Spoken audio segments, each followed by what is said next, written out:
அன்னை கத்தீஜாவிடத்தில் நாயகி ரலியல்லாஹு தஆலா அவரிடத்தில் அல்லாஹ்வின் சொன்ன போது அன்னை கத்தீஜா நாயகி ரலியல்லாஹு தஆலா சொன்னார்கள், கல்லா, அப்படியெல்லாம் நீங்கள் பயப்படுவது போல எதுவும் நடக்காது, நீங்கள் அஞ்சுவது போல் எதுவும் நடக்காது.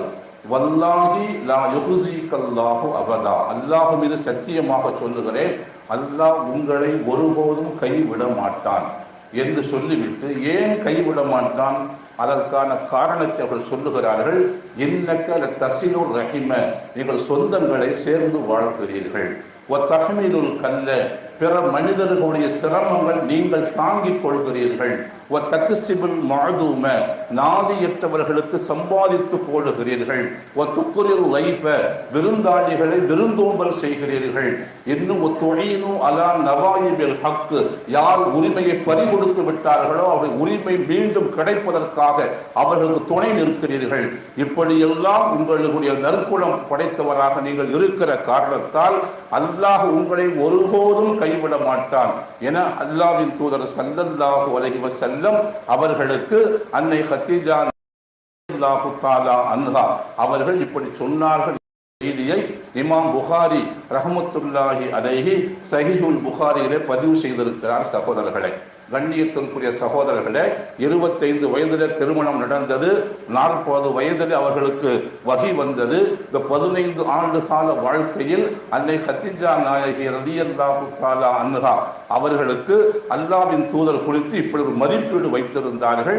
இதையெல்லாம் அவருடைய நற்குணங்களை எல்லாம் சொல்லி காட்டி சொன்னார்கள், இத்தகைய மேன்மையான குணம் படைத்திருக்கிற உங்களை அல்லாஹ் ஒருபோதும் கைவிட்டு விட மாட்டான். அதனால் நீங்கள் அஞ்சுவது போல உங்களுக்கு எதுவும் நடக்காது என அன்னை கத்தீஜா நாயகி ரலியல்லாஹு தஆலா அன்ஹா சொன்னார்கள். இது ஒரு செய்தி. அதற்கு பின்னால் கொஞ்ச காலம் போகிறது. அல்லாஹ்வின் தூதர் ஸல்லல்லாஹு அலைஹி வஸல்லம் ஓரிரை கொள்கை எடுத்து சொல்கிறார்கள், ஏக தெய்வ கொள்கை எடுத்து சொல்கிறார்கள். உருவம் இல்லாத கடவுள் வழங்கப்படுவதற்கு தகுதியானவன் அவன் ஒருவன் தான் என்கிற செய்தியை, அவன் மட்டும்தான் இலாகுவாக இருக்கிறான், அவனை தவிர வேறு இலாகு இல்லை என்று, அதாவது சகலகோடி சிருஷ்டிகளின் அனைத்து தேவைகளையும் இடைவிடாமல் பூர்த்தி செய்து கொண்டே இருக்கிற இலாகுவாக அல்லாஹ் மட்டும்தான் இருக்கிறான், அவனை தவிர இன்னொரு இலாகு இல்லை என்கிற செய்தியை சொன்ன போது மக்காவினுடைய சலசலப்பு ஏற்பட்டது, அதிர்வு ஏற்பட்டது. அந்த சமயத்தில் அதை ஏற்றுக்கொண்டவர்களுக்கெல்லாம் அந்த குறைஷி காபிர்கள் மக்கா வாசிகள் சொல்லனா துயரங்களை கொடுத்தார்கள். பகிரங்கமாக தொழுது கொள்ள முடியவில்லை, குர்ஆனை ஓத முடியவில்லை. இப்படிப்பட்ட ஒரு கட்டம் வந்தபோது அபூபக்கர் சித்திக் ரலியல்லாஹு தஆலா அன்ஹு அவர்கள் அல்லாஹ்வின் தூதர் ஸல்லல்லாஹு அலைஹி வஸல்லம் அவர்களிடத்திலே, நான் எங்காவது ஹிஜ்ரத் செய்ய போகிறேன், எனக்கு அனுமதி தாருங்கள் என்று கேட்டபோது அல்லாஹ்வின் தூதர் அபூபக்கர் சித்திக் ரலியல்லாஹு தஆலா அன்ஹு அவர்களுக்கு அனுமதி கொடுத்து விட்டார்கள். சகோதரர்களே, மூட்டை முடிச்சுகளையாம் தூக்கி கொண்டு அபூபக்கர் சித்திக் ரலியல்லாஹு தஆலா அன்ஹு ஹபஷாவுக்கு போகிற அந்த பாதையை நோக்கி போகிறார்கள். மக்காவை விட்டு வெளியே வந்து விட்டார்கள். பர்குல் ஹிமாத் என்கிற ஒரு பகுதி, அந்த பகுதிக்கு வந்து விட்டார்கள். இப்போது மக்காவை சார்ந்தவர் இப்னு தகீனா, அவர் அஹாபிஸ் என்கிற கோத்திரத்துடைய தலைவர். அவர் மக்காவின் முக்கிய பிரமுகர்களில் ஒருவர், இஸ்லாத்தை ஏற்றுக்கொள்ளாத மனிதர். அவர் என்ன செய்கிறார், வியாபாரத்திற்காகவோ இல்லை வேறு நோக்கங்களுக்காகவோ மக்காவை விட்டு வெளிநாடுகளுக்கு போய்விட்டு மக்காவை நோக்கி வந்து கொண்டிருக்கிறார். பர்குல் ஹிமாத் என்கிற அந்த பகுதியிலே அபூபக்கர் சித்திக் ரலியல்லாஹு தஆலா அன்ஹு அவர்களை சந்திக்கிறார்.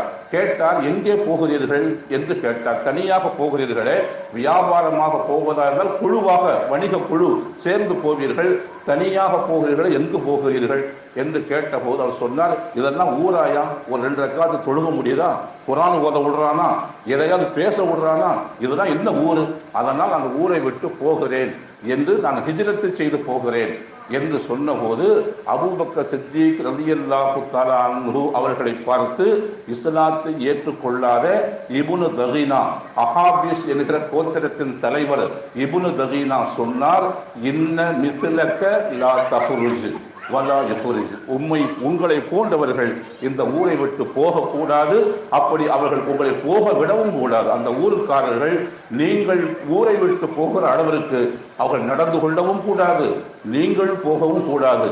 என்று சொல்லிவிட்டு ஒரு காரணம் சொல்கிறார். இன்னக்க தசிலு ரஹிம, நீங்கள் சொந்தங்களை சேர்ந்து வாழ்கிறீர்கள். தகமிலுல் கல்ல, பிற மனிதர்களின் சிரமங்களை சகித்துக் கொள்கிறீர்கள். பிற மனிதர்கள் பாரங்களை நீங்கள் சுமந்து கொள்கிறீர்கள். தக்குசிபில் மாதூம, நாதியற்றவர்களுக்கு உழைத்து சம்பாதித்து போடுகிறீர்கள். லைஃப, விருந்தாளிகளை விருந்தோவல் செய்கிறீர்கள். அலா நவாயிபில் ஹக்கு, யார் உரிமையை பறிகொடுத்தார்களோ அவருடைய உரிமைகள் மீண்டும் கிடைப்பதற்காக அவர்களோடு தோள் நிற்கிறீர்கள், உதவியாக நிற்கிறீர்கள். இப்படியெல்லாம் நற்குணம் படைத்திருக்கிற உங்களை போன்றவர்கள் இந்த ஊரை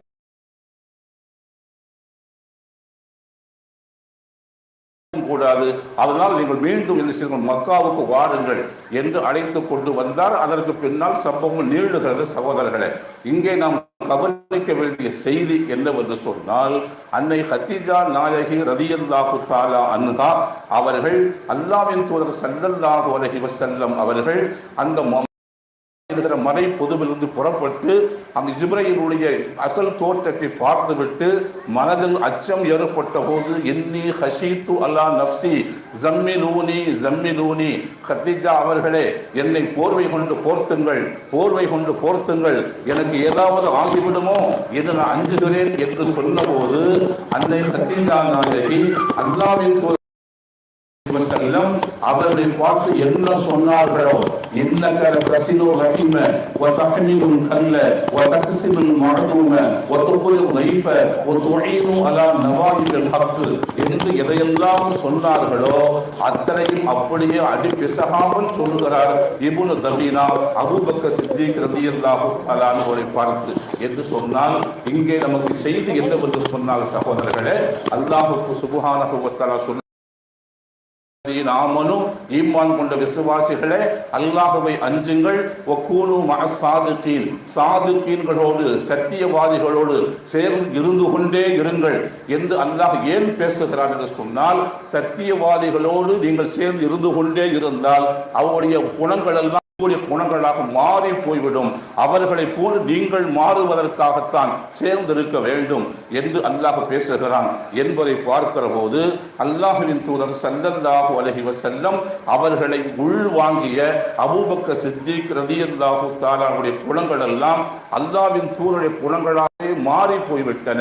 இதல்தான் சகோதரர்களே, இதுதான் ஃபனாஃபி ஷைக். முதலில் ஃபனாஃபி ஷைக் வருவதற்கு முன்னால் ஃபனாஃபி அஹ்லாக் ஷைக் ஏற்பட வேண்டும். ஷைக்குடைய அஹ்லாக்கு நம்முடைய அஹ்லாக்கிலே நம்முடைய அஹ்லாக் அழிந்து விட வேண்டும்.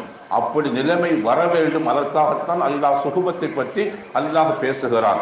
நாமும் என்ன செய்கிறோம், 10 வருடம் முறியதாக இருக்கிறோம், நான் நூறு என்று பேசுகிறோம், நான் ஃபைசி என்று பேசுகிறோம், நான் ஜமாலி என்று பேசுகிறோம்.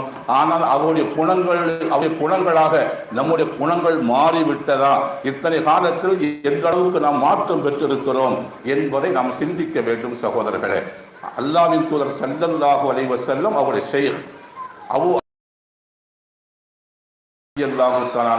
ஷைக்குடைய குணம் முரீதுகளிடத்திலே முழுமையாக 100க்கு 100 அப்படியே வந்து விட்டது. அதுபோல் நம்முடைய குணம் வந்து விட்டதா என்று நாம் சிந்திக்க கடமைப்படுகிறோம்.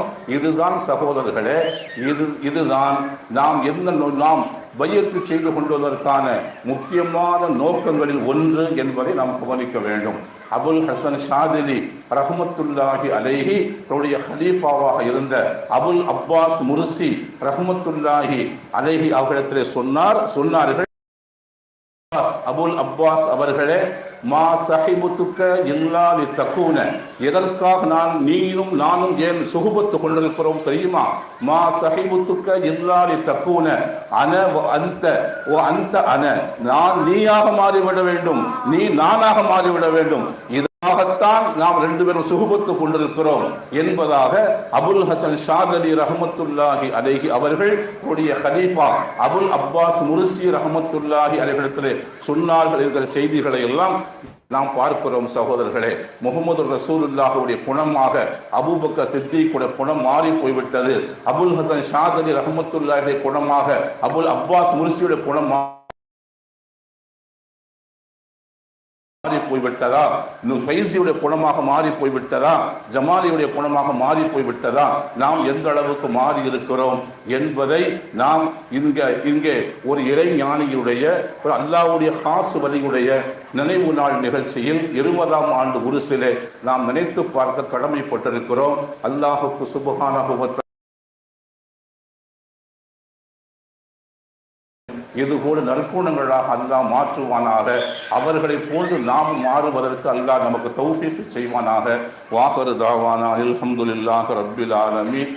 அஸ்ஸலாமு அலைக்கும் வரஹ்மத்துல்லாஹி வபரகாத்துஹு.